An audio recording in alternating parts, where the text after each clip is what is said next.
Hi అండి, నమస్తే. Welcome to Usha house.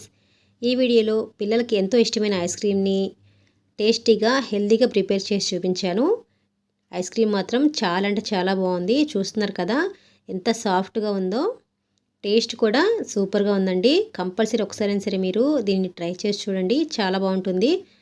పిల్లలకి బయట కొన్న ఐస్ క్రీమ్స్ కంటే మనం ప్రిపేర్ చేసి పెడితే వాళ్ళు చాలా హ్యాపీగా ఫీల్ అవుతారు. అలాగే ఈ ఐస్ క్రీమ్లో వాడే ఇంగ్రీడియంట్స్ అన్నీ కూడా హెల్త్కి మంచివే కాబట్టి ఒకసారి మీరు ట్రై చేసి చూడండి. టేస్ట్ మీకు తప్పనిసరిగా నచ్చుతుంది. ఎంతో సాఫ్టీ అండ్ టేస్టీ అయిన ఈ ఐస్ క్రీమ్ని ఎలా ప్రిపేర్ చేసుకోవాలో ఇప్పుడు ఈ వీడియోలో చూసేయండి. వీడియో పూర్తిగా చూడండి, అప్పుడే మీకు పూర్తిగా అర్థమవుతుంది. ఫస్ట్ దీనికోసం నేను కుక్కర్ తీసుకొని అందులోకి కొబ్బరికాయని తీసుకుంటున్నానండి. ఈ కొబ్బరికాయకి పైన ఉండే పిలక ఉంటుంది కదా, అది తీసేసి కుక్కర్లో పెట్టేసి ఇందులో 2-3 గ్లాసెస్ వరకు వాటర్ తీసుకుంటున్నాను. అంటే ఒక 1 లీటర్ వరకు ఉంటాయన్నమాట. వాటర్ పోసేసిన తర్వాత మూత పెట్టేసి స్టవ్ ఆన్ చేసి ఇది 3 విజిల్స్ వచ్చేంత వరకు ఉంచాలండి. 3 విజిల్స్ వస్తే లోపల ఉన్న కొబ్బరికాయ మంచిగా ఉడికి సాఫ్ట్గా తయారవుతుంది. ఇప్పుడు విజిల్స్ వచ్చిన తర్వాత నేను 10 మినిట్స్ అయిన తర్వాత మూత తీసి ఇప్పుడు చూపిస్తున్నాను కదా, వాటర్ అంతా బాగా వేడిగా ఉన్నాయి చూడండి. ఆ వాటర్ అంతా కూడా వంపేసుకొని ఈ కొబ్బరికాయని బయట తీసి ఇందులో లోపల వాటర్ ఉంటాయి కదా, మరి అవి తీసుకోవాలి కాబట్టి ఇక్కడ హోల్ చేస్తున్నాను.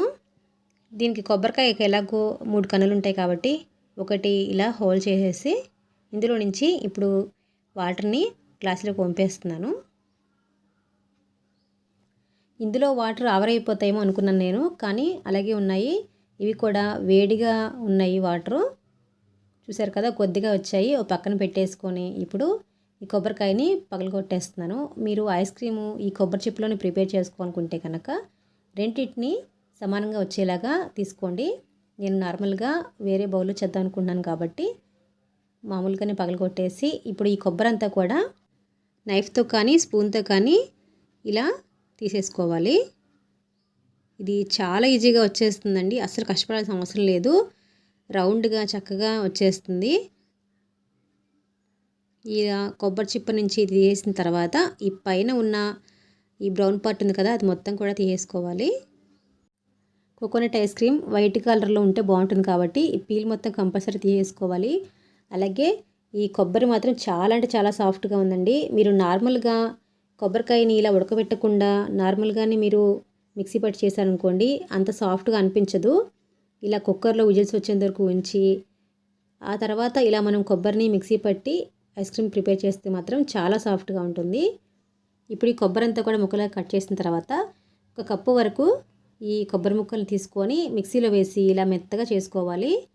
కొంచెం మెత్తగా అయిన తర్వాత ఇప్పుడు ఇందులోకి మనం ఇందాక కొబ్బరి నీళ్ళు 1 గ్లాసులో పట్టించాం కదా, ఆ కొబ్బరి నీళ్ళని ఒక 1/2 గ్లాస్ వరకు ఇందులో వేసుకొని మళ్ళీ మెత్తగా మిక్సీ పట్టేసి ఇలా స్మూత్ పేస్ట్ లాగా తయారు చేసుకోవాలి.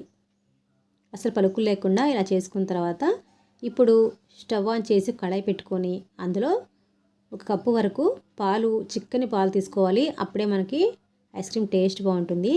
ఈ పాలు మరిగేలోపు పక్కన ఒక చిన్న బౌల్లో 1/2 కప్పు చిక్కని మిల్క్ తీసుకొని అందులోకి 1 టేబుల్ స్పూన్ మాత్రమే కార్న్ఫ్లోర్ వేసుకోవాలి. ఇదంతా కూడా బాగా ఇలా మిక్స్ చేసుకోవాలండి. ఎక్కడ ఉండలేకుండా బాగా కలిసిపోయేలాగా మిక్స్ చేసుకోవాలి.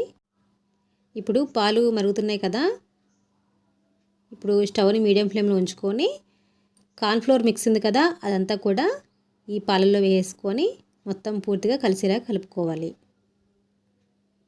ఇది ఐస్ క్రీమ్ ఎప్పుడైనా సరే మనం చిక్కని పాలతో ప్రిపేర్ చేస్తేనే టేస్ట్ బాగుంటుందండి. ఇదంతా కూడా ఇలా కలుపుతూ ఉండాలి. కొద్దిసేపటికి ఈ మిశ్రమం అంతా కూడా కొద్దిగా ఇలా క్రీమ్లా తయారవుతుంది. చూసారు కదా, ఇలా దగ్గర పడి కొంచెం క్రీమ్లా అయిన తర్వాత ఇప్పుడు ఇందులోకి 1/2 కప్ మాత్రమే షుగర్ వేసుకోవాలి. షుగర్ ఎక్కువ వేయకండి, 1/2 కప్ అయితే సరిపోయిందండి. ఈ షుగర్ కూడా అంతా కరిగిపోయేంత వరకు ఇలా కలుపుతూ ఉండాలి. స్టవ్ని మాత్రం మీడియం ఫ్లేమ్లో ఉంచుకొని ఇలా కలుపుతూ ఇంకా కొంచెం దగ్గర పడేంత వరకు చేసుకుంటే ఐస్ క్రీమ్ బాగుంటుంది. ఇలా కొద్దిసేపటికి ఇది మరిగి చిక్కబడుతుంది కదా, ఇప్పుడు స్టవ్ ఆఫ్ చేసుకోవాలి. ఈ స్టేజ్లో ఉన్నప్పుడు స్టవ్ ఆఫ్ చేస్తే సరిపోతుందండి. ఇప్పుడు దీన్ని పక్కన పెట్టేసి పూర్తిగా చల్లారనివ్వాలి. ఇదంతా కూడా చల్లారిపోయిన తర్వాత ఇందాక మనం కోకోనట్ పీసెస్ అన్నీ కూడా ఇలా మిక్సీ పట్టేసాం కదా, అందులోనే ఈ కార్న్‌ఫ్లోర్ మిక్స్ కూడా వేసేసుకోవాలి. ఇది పూర్తిగా చల్లారిన తర్వాత మాత్రమే వేయండి. ఇప్పుడు ఇది కూడా మొత్తం కలిపేసి బాగా మిక్సీ పట్టుకోవాలి. 3-4 టైమ్స్ అయినా సరే మిక్సీని ఆఫ్ చేసి ఆన్ చేస్తూ అలా బాగా మిక్సీ పట్టేసి అంతా కలిసేలాగా ఇలా చేసుకున్న తర్వాత ఇప్పుడు దీన్ని మనం ఐస్ క్రీమ్ ప్రిపేర్ చేయడానికి ఐస్ క్రీమ్ బౌల్స్ మీకు నచ్చిన బౌల్స్లో వేసుకోవచ్చండి. నేనైతే ఇలా టంబ్లర్లో వేస్తున్నాను. మీకు కావాలనుకుంటే బాక్స్లోనే వేసుకోవచ్చు, లేదా ఐస్ క్రీమ్ బాక్స్లో అలా లేకపోతే కనుక బౌల్స్లోనే సరే వేసుకోవచ్చు. ఈ మిక్స్ని ఇప్పుడు నేను టంబ్లర్లో వేసేసిన తర్వాత ఇంకా కొంచెం మిగిలితే అది ఇలా చిన్న బౌల్లో వేసాను. ఇవన్నీ కూడా డీప్ ఫ్రిడ్జ్లో 7 to 8 అవర్స్ అలా ఉంచేసుకోవాలి, లేదా ఓవర్ నైట్ ఉంచేసి నెక్స్ట్ డే మార్నింగ్ ఇప్పుడు మీకు చూపిస్తున్నాను కదా, ఇలా ఐస్ క్రీమ్ అంతా కూడా ప్రిపేర్ అయిపోయి ఉంటుంది చూడండి. ఇలా ఐస్ క్రీమ్ పూర్తిగా గట్టిపడిపోయింది కదా, ఇప్పుడు దీన్ని తీసేద్దాము. ఫ్రిడ్జర్లో నుంచి ఈ టంబ్లర్ తీసిన తర్వాత కొద్దిసేపు అంటే 2 minutes తర్వాత మనం దీన్ని ఓపెన్ చేస్తే ఐస్ క్రీమ్ అనేది బాక్స్ నుంచి చక్కగా ఈజీగా బయటకు వచ్చేస్తుంది. వావ్, చూసారు కదా ఎంత బాగా వచ్చిందో కోకోనట్ ఐస్ క్రీమ్. సూపర్గా ఉందండి. ఇప్పుడు మీకు దీన్ని కట్ చేసి చూపిస్తాను చూడండి. కట్ చేస్తున్నా సరే చక్కగా అలా కట్ అయిపోతుంది, అంత సాఫ్ట్గా ఉంది.